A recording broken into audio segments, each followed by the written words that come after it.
Hello नमस्कार प्यारे बच्चों, आप सभी लोगों का मोस्ट वेलकम है आपके अपने प्यारे से YouTube channel C K S online classes पे। तो कैसे हो आप सभी लोग। उम्मीद करते हैं कि आप सभी लोग अच्छे होंगे और आप सभी लोग की तैयारी जो है बहुत ही बेहतरीन तरीके से चल रही होगी। तो प्यारे बच्चों, आज की इस क्लास में हम सभी लोग जो है पढ़ने वाले हैं क्लास 12th हिस्ट्री के प्यारे बच्चों 50 मोस्ट इंपॉर्टेंट ऑब्जेक्टिव क्वेश्चन को, जो कि प्यारे बच्चों आपके फाइनल बोर्ड परीक्षा के लिए काफ़ी इंपॉर्टेंट है। तो आप सभी लोग जो इस क्लास को बिल्कुल अच्छी तरीके से लास्ट तक देखिएगा और इस क्लास में इन 50 क्वेश्चन को अच्छे से आप जरूर याद कर लीजिएगा। यदि आप चाहते हैं कि हिस्ट्री का जो आपका 100 नंबर का एग्जाम होगा, जिसमें आपको 100 ऑब्जेक्टिव रहेगा, जिसमें आपको 50 बनाना है और 50 में 50 नंबर आप लोग का सही हो पाए, तो आप इस प्रश्न को एक बार अच्छे से जरूर याद कर लीजिएगा, क्योंकि बच्चों ये वही प्रश्न है जो आपके बोर्ड परीक्षा में सीधे सीधे पूछे जाते हैं। तो चलिए क्लास को स्टार्ट करते हैं। उनसे पहले यदि आप इस चैनल पे पहली बार जुड़ रहे हो तो आप जो इस चैनल को सब्सक्राइब कर लीजिए और सब्सक्राइब करके आप ऑल नोटिफिकेशन को भी ऑल पे दबा लीजिए, जिससे कि जब भी कोई नई क्लास हो बच्चों, नोटिफिकेशन आपके पास सबसे पहले पहुंच पाए और आप सबसे पहले क्लास में जुड़ सके। तो आप इस चैनल को सब्सक्राइब कर लीजिए, साथ ही साथ आप जो इस क्लास को भी लाइक जरूर कर लीजिएगा। तो चलिए क्लास को स्टार्ट करते हैं और देखिएगा प्यारे बच्चों क्वेश्चन क्या दिया गया। ठीक है, तो देखिए यहाँ पर पहला नंबर आपका प्रश्न दिया गया है और प्रश्न क्या है कि चार्ल्स मैसन ने 1826 में सर्वप्रथम किस टीले का उल्लेख किया था।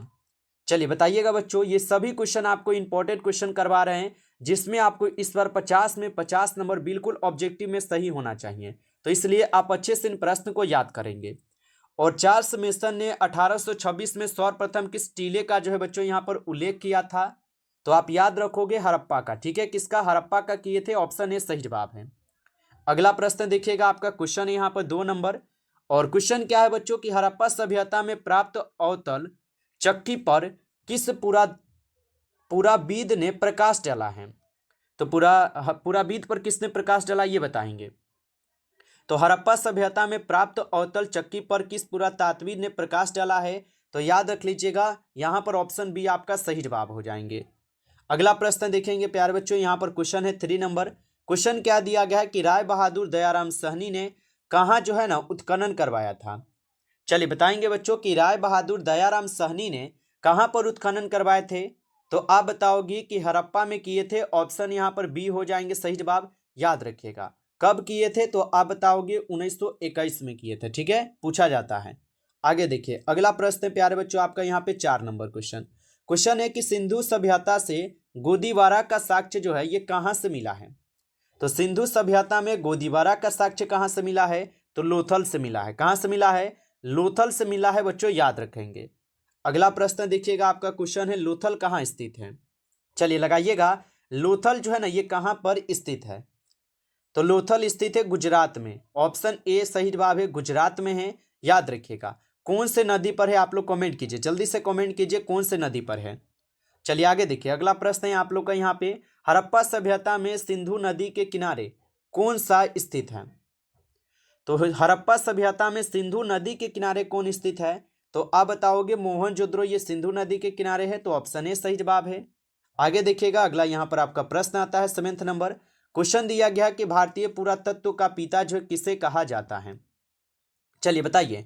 हाँ, और एक प्यारे बच्चों आपके लिए जो है जरूरी सूचना है, जो भी प्यारे बच्चों नोट्स नहीं लिए हो, अगर आप चाहते हो कि गेसिंग क्वेश्चन आपको मिल जाए जो कि आपके लास्ट समय के लिए इंपॉर्टेंट है, तो आप ले सकते हो। इसमें आपके सब्जेक्टिव दिए जा रहे हैं, बिल्कुल गेसिंग किया गया क्वेश्चन। ठीक है, 962, 18, 834। ठीक है, और इसमें प्यारे बच्चों आपको सब्जेक्टिव दिए जा रहे हैं, जिसका थोड़ा सा आपको पेमेंट लग रहे हैं। और साथ ही साथ याद रखिएगा सब्जेक्टिव अगर आप ले लेते हो यहाँ से, तो उसके साथ कुछ ऑब्जेक्टिव क्वेश्चन भी आपको जो इंपॉर्टेंट है वो दे दिए जाएंगे। ठीक है, जो सीधे सीधे आपके पेपर में आ जाएंगे। तो अगर आप चाहते हो कि अगर सब्जेक्टिव क्वेश्चन में भी अच्छा आप लोग का नंबर आ सके, तो आप लेकर एक बार पढ़ सकते हो। ठीक है, और आप चाहते हो कि ऑब्जेक्टिव में भी बिल्कुल आप लोग का नंबर अच्छा आ जाए, तो आप जरूर लीजिए। ठीक है, ये नोट्स लीजिएगा ना, तो आपको ऑब्जेक्टिव उसमें फ्री के साथ रहेगा। ठीक है, सब्जेक्टिव लेंगे उसमें ऑब्जेक्टिव आपको फ्री ही रहेगा।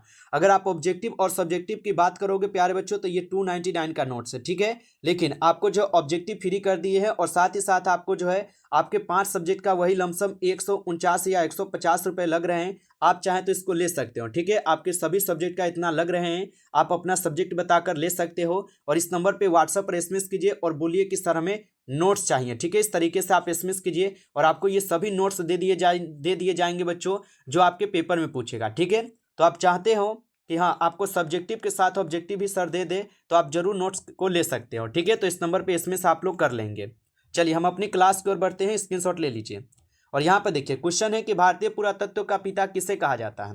तो आप बताओगे अलेक्जेंडर कनिंघम को कहते हैं, ऑप्शन ए में दिया गया है, तो ऑप्शन ए को सही जवाब करेंगे। अगला प्रश्न देखिएगा, आपका क्वेश्चन है कि हड़प्पा सभ्यता के काल में रावी नदी के किनारे, ठीक है, कौन स्थित था? तो रावी नदी के किनारे आपको पता है ये कौन स्थित है? तो रावी नदी के किनारे स्थित है आपके हड़प्पा। कौन है? हड़प्पा है, तो ऑप्शन ए करेंगे सही जवाब। अगला प्रश्न देखेंगे, क्वेश्चन है कि सिंधु घाटी सभ्यता में विशाल स्नानागार के अवशेष कहाँ से मिले हैं? तो सिंधु घाटी सभ्यता में विशाल स्नानागार के जो अवशेष है साथियों, ये कहाँ से मिले हुए हैं? तो आप याद रखिएगा साथियों, यहाँ पे इस क्वेश्चन का आपका सही जवाब हो जाएंगे बी, मोहनजोदड़ो से। ऑप्शन बी सही जवाब है, मोहनजोदड़ो से है। अगला प्रश्न देखिएगा, आपका क्वेश्चन है, क्वेश्चन क्या है कि कलकत्ता में एशियाटिक सोसाइटी ऑफ बंगाल की स्थापना कब की थी?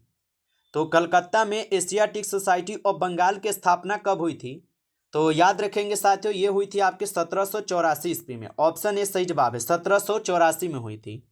अगला प्रश्न देखिएगा, आपका क्वेश्चन है कि फूट डालकर विजय प्राप्त करने का जो कार्य ये सर्वप्रथम किस राजा ने किया था? तो फूट डालकर विजय प्राप्त करने का कार्य सर्वप्रथम किस राजा ने किया था? तो आप याद रखोगे ये अजातशत्रु के द्वारा की जाती है। ऑप्शन ए सही जवाब है। अगला प्रश्न देखिएगा, आपका क्वेश्चन है कि सर्वप्रथम हुनों को परास्त करने का श्रेय जो है किस शासक को दी जाती है? तो सर्वप्रथम हुनों को परास्त करने का श्रेय किस शासक को दी जाती है? तो ये दी जाती है स्कंदगुप्त को। ऑप्शन बी सही जवाब है, स्कंदगुप्त को। अगला प्रश्न प्यारे बच्चों, यहाँ पर 13 नंबर क्वेश्चन क्या है कि किस शिलालेख से अशोक द्वारा कलिंग विजय का पता चलते हैं? तो किस शिलालेख से अशोक द्वारा कलिंग विजय का पता चलता है? तो ये चलते हैं 13वें शिलालेख में। ऑप्शन डी सही जवाब है, ऑप्शन डी को सही जवाब करेंगे। अगला प्रश्न आता है यहाँ पर कि कौटिल्य द्वारा लिखित ग्रंथ का नाम क्या है? बताइए कि कौटिल्य द्वारा लिखित ग्रंथ का नाम जो है ना क्या हो जाएंगे? तो याद रखिएगा, कौटिल्य द्वारा लिखित ग्रंथ का नाम हो जाएंगे आपके यहाँ पर अर्थशास्त्र। ठीक है, अर्थशास्त्र है। Option A sorry option B ना, हाँ ऑप्शन बी यहाँ पर आप लोग का सही जवाब है, अर्थशास्त्र। याद रखेंगे।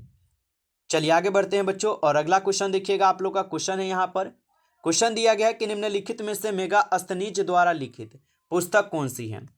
तो मेगास्थनीज के द्वारा लिखी गई पुस्तक तो आप अच्छे से एक बार रट ही गए हैं कि इंडिका जो ये मेगास्थनीज का है, तो ऑप्शन बी सही जवाब होगा।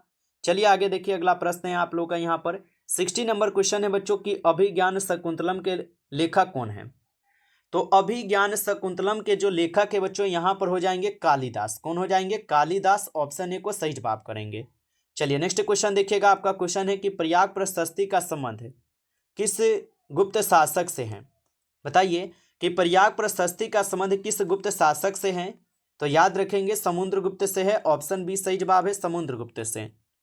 अगला प्रश्न देखिएगा साथियों, यहाँ पर आपका क्वेश्चन है कि अर्थशास्त्र एवं इंडिका से किस राजवंश की जानकारी मिलती है? तो अर्थशास्त्र एवं इंडिका से किस राजवंश की जानकारी मिलती है?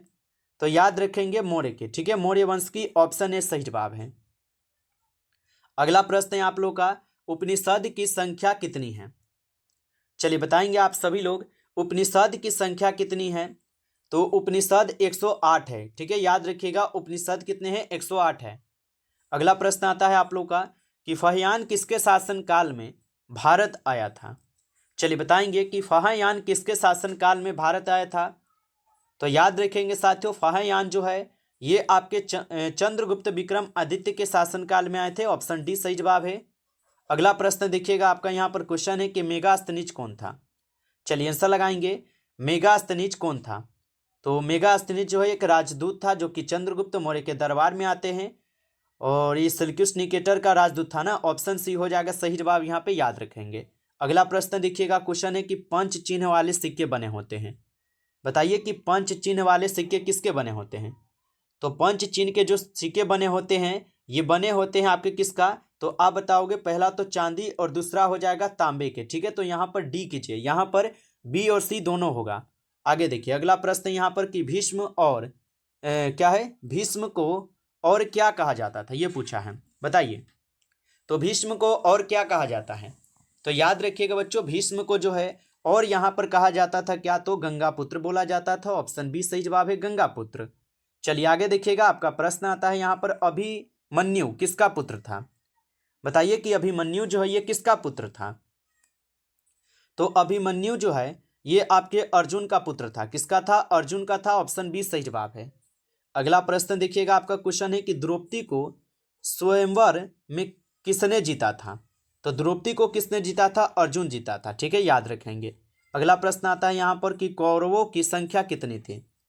बताइए। तो कौरवों की जो संख्या थी साथियों ये तो 100 थी। ऑप्शन ए हो जाएगा, 100 थी। ऑप्शन ए सही जवाब है। अगला प्रश्न है आप लोग का, महाभारत की रचना जो है ना किस भाषा में हुई है? महाभारत हो, रामायण हो, वेद हो, ये सब संस्कृत में लिखा गया है। संस्कृत को लगाएंगे। ठीक है, ऑप्शन ए सही जवाब है।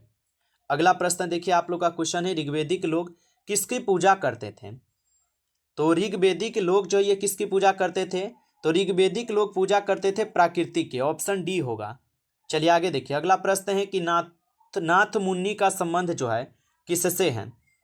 चलिए बताएंगे, नाथ मुनि का संबंध किससे है? तो नाथ मुनि का संबंध हो जाएंगे आपके किससे? तो आप बताओगे कि नाथ मुनि का संबंध है आपके वैष्णव धर्म से। ऑप्शन यहाँ पर आप लोग का डी सही जवाब है। अगला प्रश्न है आप लोग का यहाँ पर कि सूत पिटक किस धर्म से संबंधित है? बताइए कि सूत पिटक किस धर्म से संबंधित है? तो सूत पिटक हो जाएंगे बौद्ध धर्म से। ऑप्शन ए सही जवाब है, बौद्ध धर्म से। अगला प्रश्न आता है आप लोग का यहाँ पर कि महात्मा बुद्ध के बचपन का नाम क्या था? चलिए बताएंगे आप सभी लोग कि महात्मा बुद्ध के बचपन का नाम क्या था? तो महात्मा बुद्ध के बचपन का नाम था सिद्धार्थ। ऑप्शन बी यहाँ पर आप लोग का सही जवाब है, सिद्धार्थ होगा। अगला प्रश्न देखिएगा, आपका क्वेश्चन है कि प्रथम बौद्ध संगीति किस शासक के समय जो है हुई थी? चलिए बताएंगे कि प्रथम बौद्ध संगीति किस शासक के समय हुई थी? तो याद रख लीजिएगा आप सभी लोग, ये अजातशत्रु के समय होती है। ऑप्शन ए सही जवाब है, अजातशत्रु। अगला प्रश्न आपका आता है यहाँ पर बच्चों कि महावीर ने पार्श्वनाथ के सिद्धांतों में कौन सा यहाँ पर नया सिद्धांत जोड़ा हुआ था? तो महावीर ने पार्श्वनाथ के सिद्धांतों में नया सिद्धांत जोड़ दिए थे, ब्रह्मचर्य जीवन। ऑप्शन बी हो जाएगा। ठीक है, ब्रह्मचर्य जोड़े थे। आगे देखिएगा, आपका यहाँ पर प्रश्न आता है, यहाँ पर 34 नंबर क्वेश्चन है कि प्राचीन भारत में धर्म की जो शुरुआत है ये किस शासक ने की थी? तो प्राचीन भारत में धर्म की शुरुआत किस शासक ने की थी? तो ये अशोक के द्वारा की जाती है। ऑप्शन बी सही जवाब है, अशोक के द्वारा। नेक्स्ट क्वेश्चन देखेंगे बच्चों, क्वेश्चन है कि बुद्ध चरित्र की रचना जो है किसने की थी? चलिए बताएंगे कि बुद्ध चरित्र की रचना किसने की थी? तो अश्वघोष के द्वारा बुद्ध चरित्र की रचना की जाती है। ऑप्शन बी सही जवाब है। अगला प्रश्न देखेंगे, क्वेश्चन है कि प्रथम जैन संगीति जो है कहाँ हुई थी? चलिए बताइएगा आप सभी लोग कि प्रथम जैन संगीति कहाँ हुई थी? तो प्रथम जैन संगीति होती है पाटलिपुत्र में। कहाँ पर होती है? पाटलिपुत्र में होती है। ऑप्शन बी सही जवाब है। अगला प्रश्न आता है आप लोग का यहाँ पर कि पावापुरी का जो संबंध है ये किस धर्म से है? चलिए बताइए कि पावापुरी का संबंध किस धर्म से है? तो पावापुरी का संबंध हो जाएंगे आपके कौन से धर्म से? तो ये जैन धर्म से। याद रखेंगे, जैन धर्म से है। ऑप्शन बी सही जवाब है। आगे देखिए, अगला प्रश्न है कादम्बरी के लेखक कौन है? चलिए आंसर लगाइए। और बच्चों आप लाइक नहीं किए हो तो लाइक एक बार जरूर कर लीजिएगा इस क्लास को। ठीक है, नए जुड़े हो चैनल पे तो आप सब्सक्राइब कर लीजिए, और सब्सक्राइब करके आप ऑल नोटिफिकेशन को दबा के आप जुड़ जाइए। ठीक है, चलिए और बताइए कि कादम्बरी के लेखक कौन है? तो कादम्बरी के लेखक आप बताओगे सर जी बाण भट्ट है। कौन है? बाण भट्ट है। ऑप्शन ए सही जवाब है। चलिए आगे देखिए, अगला प्रश्न है आपका कि बांसवाना किस आंदोलन को शुरू किए थे? चलिए बताइए कि बांसवाना किस आंदोलन को शुरू किए हुए थे?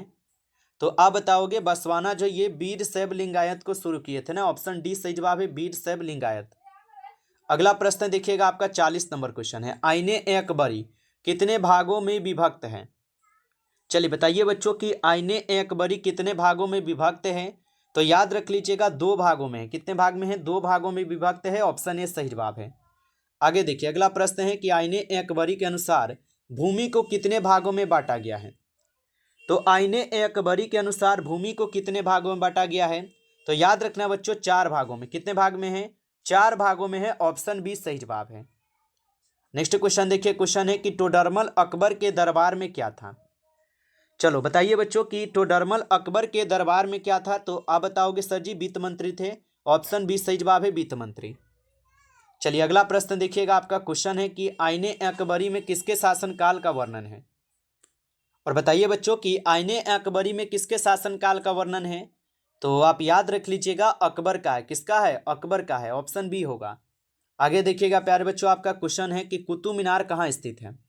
चलिए आंसर लगाइए, कुतुब मीनार कहाँ स्थित है। तो कुतुब मीनार है दिल्ली में। कहाँ पर है? दिल्ली में है, ऑप्शन सी करेंगे सही जवाब। अगला प्रश्न देखेंगे, आप लोग का क्वेश्चन है कि हुमायूं नामा का अंग्रेजी अनुवाद किसने किया था। चलिए बताइए आप लोग कि हुमायूं नामा का अंग्रेजी अनुवाद किसने किया था। तो ये किए थे आपके A.S. बेबरिज किए थे। कौन किए थे? A.S. बेबरिज किए थे, याद रखेंगे। अगला प्रश्न आता है आप लोग का यहाँ पे कि मुगल दरबार में अभिवादन का तरीका जो है निम्न में से कौन सा था। तो मुगल दरबार में अभिवादन का जो तरीका था निम्न में से कौन सा था, याद रखिएगा। यहाँ पे इनमें से सभी हो जाएगा। चलिए आगे देखिएगा, यहाँ पर आपका क्वेश्चन है कि अकबर ने दीन ए इलाही जो है ये कब शुरू किया था। बताइए आप सभी लोग कि अकबर ने दीन ए इलाही को कब शुरू किए थे। तो ये शुरू किए थे 1581 ईस्वी में, ऑप्शन डी सही जवाब है, 1581 में। अगला प्रश्न है आपका कि गुलबदन बेगम कौन थी। चलिए बताएंगे कि गुलबदन बेगम कौन थी। तो गुलबदन बेगम जो एक लेखिका थी, ऑप्शन सी होगा, लेखिका थी, याद रखेंगे। अगला प्रश्न आता है आप लोग का यहाँ पे, मुगल चित्रकला किसके समय में चरमोत्कर्ष पर पहुंची थी। तो मुगल चित्रकला जो ये किसके समय में चरमोत्कर्ष पर पहुंची थी। तो ये जहांगीर के समय में पहुंची थी, ऑप्शन सी सही जवाब है। चलिए इस क्लास का लास्ट क्वेश्चन है प्यारे बच्चों यहाँ पर कि तुजुक ए जहांगीरी किसने लिखी थी। चलिए बताएंगे कि तुजुक ए जहांगीरी किसने लिखी थी। तो ये तो जहांगीर के द्वारा लिखी गई है, ऑप्शन सी करेंगे सही जवाब। नमस्कार प्यारे बच्चों, इस क्लास में टॉप 50 क्वेश्चन थे जो कि काफ़ी इंपॉर्टेंट और सिलेक्टेड क्वेश्चन थे। ये सभी क्वेश्चन आपके बोर्ड परीक्षा के लिए। बच्चों क्लास अच्छा लगा हो तो आप इस क्लास को जो है लाइक जरूर कर लीजिएगा, ठीक है। और नए जुड़े हो तो आप इस चैनल को सब्सक्राइब करके आप ऑल नोटिफिकेशन को ऑल पे दबा के एक बार कमेंट में आइए न्यू स्टूडेंट सर जरूर लिखिएगा। और रहा बात नोट्स का, तो आप नोट्स नहीं लिए हो तो आप नोट्स जरूर ले लेंगे, ठीक है। नोट्स में आपको सब्जेक्टिव का थोड़ा सा पेमेंट लग रहा है, वही एक सब्जेक्ट का वही कितने, तो 30 रुपये लगेंगे, 962 और 18 834, ठीक है। तो आप चाहें तो जो भी सब्जेक्ट, जितना भी सब्जेक्ट आप लेना चाहोगे ले सकते हो। इसमें जो आपके सब्जेक्टिव क्वेश्चन बच्चों दिए जा रहे हैं, ठीक है, इसमें आपको सब्जेक्टिव दिए जाएंगे और ऑब्जेक्टिव इसमें आपको फ्री कर दिए हैं, ठीक है। इसमें जो आपका ऑब्जेक्टिव का पैसा लग रहा था उसको हम फ्री कर दिए हैं, ठीक है। तो आप चाहें तो इसको ले सकते हो, ठीक है। तो आप लेने के लिए प्यारे बच्चों इस नंबर पे आप सभी लोग जो है ना एसएमएस कर लीजिए। नंबर है यही, आप सभी लोग का इस नंबर पे व्हाट्सएप पे एसएमएस कीजिए और बोलिए किस तरह हमें नोट्स चाहिए, ठीक है। इस तरीके से आप एसएमएस करेंगे और नोट्स ले लेंगे, ठीक है। चलिए तो फिर प्यारे बच्चों मिलते हैं आपसे नेक्स्ट टॉपिक के साथ नेक्स्ट क्लास में। तब तक के लिए सभी प्यारे बच्चों को टेक केयर, अच्छी तरीके से तैयारी करते रहिए।